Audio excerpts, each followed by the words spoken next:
Hey, good morning and welcome to the Bethel Blog. This is Todd, and Monday is my blog day. It's my day to write something, post something, link you to an article, do something on the Bethel Blog to give you information or to encourage you. And what I'd like to do is I'd like to use Mondays as much as I can to talk about worship, maybe to recap something that might have happened on Sunday that might need discussion or encouragement or something, or maybe talk about next Sunday, maybe preparing for something coming the next week, or maybe just a worship encouragement, just to look at Scripture and just to talk about what God thinks about worship and what our worship means to Him and how to do it in a way that's biblical. And so that's what I want to do today. I want to just give you a little bit of a worship encouragement to start your week. You know, I haven't been at Bethel very long, but Sundays, I can already tell, feel pretty good. We enjoy being with each other. You know, Bethel people actually like each other, love to hang out together. So we come together on Sundays, and that's great. We have a great time. We have worship that I believe is reverent and respectful to God. We hear teaching from Ross that applies to us and yet still keeps us very, very focused on Scripture and what the Word says.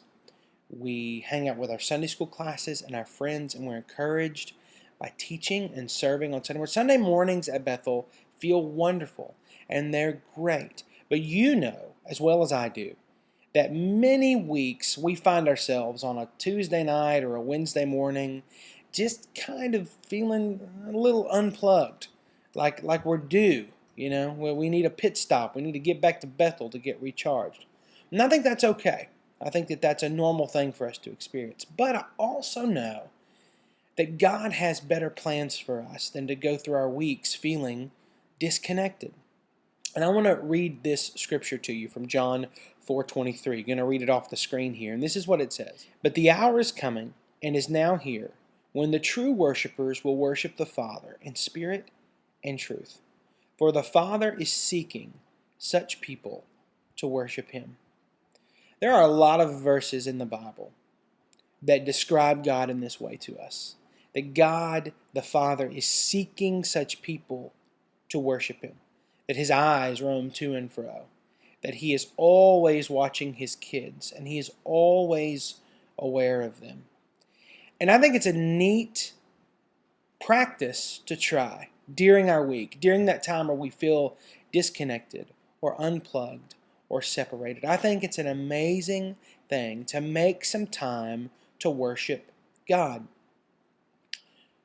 where we maybe get away and we give some time to God to adore Him and to worship Him.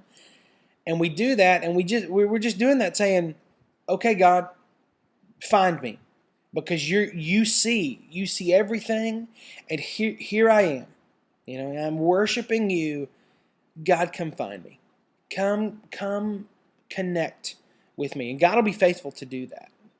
Those of us who follow the Lord for a long time, we know beyond the shadow of a doubt that God will be faithful to do that. The Father is seeking such people to worship Him. Now, let's make that real practical. All right?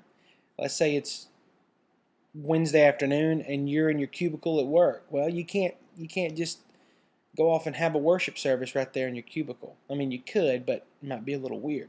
And so there are a few ways that you can make some time for worship to God. And that is, number one, you can sing to Him. Maybe you're in the copy machine by yourself. Maybe you're walking down the hall. Maybe you're in the car. Take a minute just to sing a song to God. It could be an old hymn you love.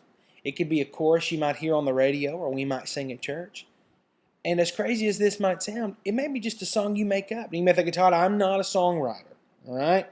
I don't make. Let me tell you something.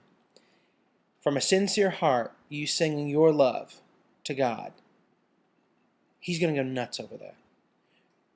For those of you that have kids, when you have little ones and they're making up songs for you and they're just singing songs, and there may be words that make no sense, but in the middle of the song, it may say, love you, mommy. Or, you know, a song may say, Daddy is strong. You know, when you hear your kids sing that, that kid just made that song up. It may just have sung just a few notes and a few words, but you love it. because it's from their heart. All right? It is a song of love. So that's one way you can sing. Some of you aren't singers. Some of you say, I just don't enjoy singing all that much. Well, that's fine too. Some other ways that you can give worship unto God. That is to pray a prayer of adoration. Now, prayer sometimes is a little easier to do. You can do that in your cubicle. You can do that in the car. You can do that while you're doing stuff. Maybe in class you can do that. Maybe. As long as it doesn't distract you from your studies. What can you pray? Well, you pray a prayer of adoration. And that simply means that you spend some time talking to God. That's strictly a praise prayer. Okay? It's not us asking God for things. It's not us giving Him a list of things we need. It's simply some time to say, God, you're worthy. And here's why I know you're worthy. Here's what I've seen in my life that proves you're worthy. And I think you'll find that a praise prayer can get you really focused, and you're going to know, man, I am really connected to God. And I think a third way that we can make some time for worship during the week is to love those people that are around us. Is to do something for someone that they might not even deserve. To do something for someone motivated by your love and gratitude for what God's done to you. This can be a whole host of things. Maybe somebody you work with, maybe they're in need of something. Maybe you see somebody who has a physical need that you want to bless. But loving someone in a tangible, real way is proof that there's something different in you. Something's changed in you. So sing a song to God, pray a prayer of praise, love someone extravagantly who's around you, who's near you, who may even be a stranger to you. Just 3 ways that we can take a little time during the week to give God worship and praise. And like we read in John, the Father is seeking those who would give Him worship, that will worship Him in spirit and truth. So I hope this week you find time to give honor and praise to God. I hope this week you and your family have time to do that, because I think you'll find that those little moments, those fun little songs that we sing, those sincere prayers of maybe even quiet, maybe even just silent prayers to God, those times will keep us so connected to the Father, because He'll be faithful.